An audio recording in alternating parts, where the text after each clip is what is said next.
We're breaking protocols around here with the order of the key words for Advent, and I've saved hope until now, very, very late in the season.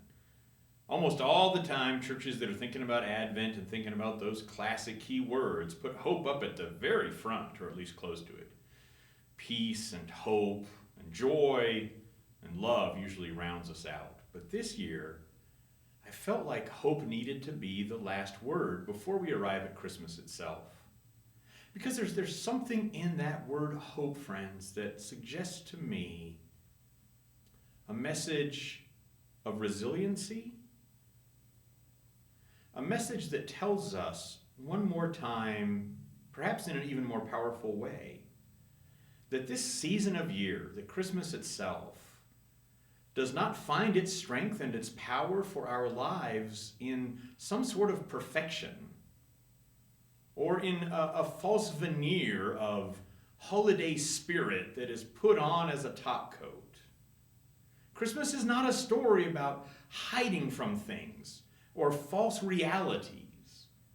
It's the story of God coming into the world just as it is, and of God facing the world and becoming part not of the high, near perfect portions, but of humanity at its darkest and most hopeless.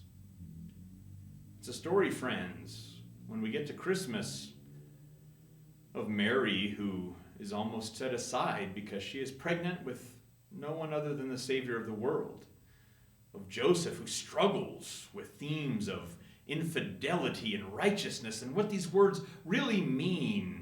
Not on paper, not in pat theological statements, but in the realities of life and struggle when things do not go your way.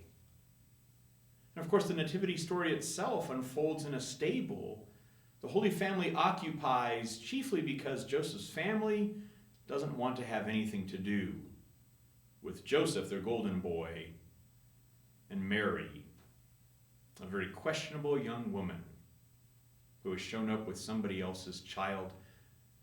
Hope tells us there's room for that child to be ours after all.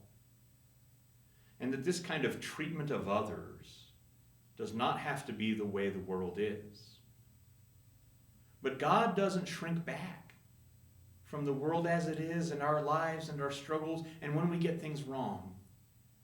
God perseveres and shows up in the midst of it and keeps us going, ever with an eye and a heart towards hope. The things are never over, and there's always a new beginning, and there's always so much more, and any story can be rewritten through a whole new lens and outlook in life. Oh, friends, yes, this Christmas season, perhaps above many that we have faced, we need hope to be the final word. And so let God renew your hope this Advent, this Christmas season, and we'll keep making that journey together. So friends, I invite you to think about and share together your ideas, your notions about hope, how resilient it is, how needed it is, what it does for your heart and your life to think about hope in this powerful way, to save it for the last.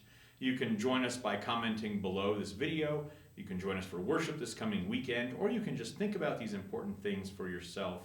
But I'm always glad for those opportunities to have a little more conversation around these topics and these ideas. They're so important. And so, friends, until next time, it's been just a joy and an opportunity, and it's my hope always to be able to share these things with you. God bless.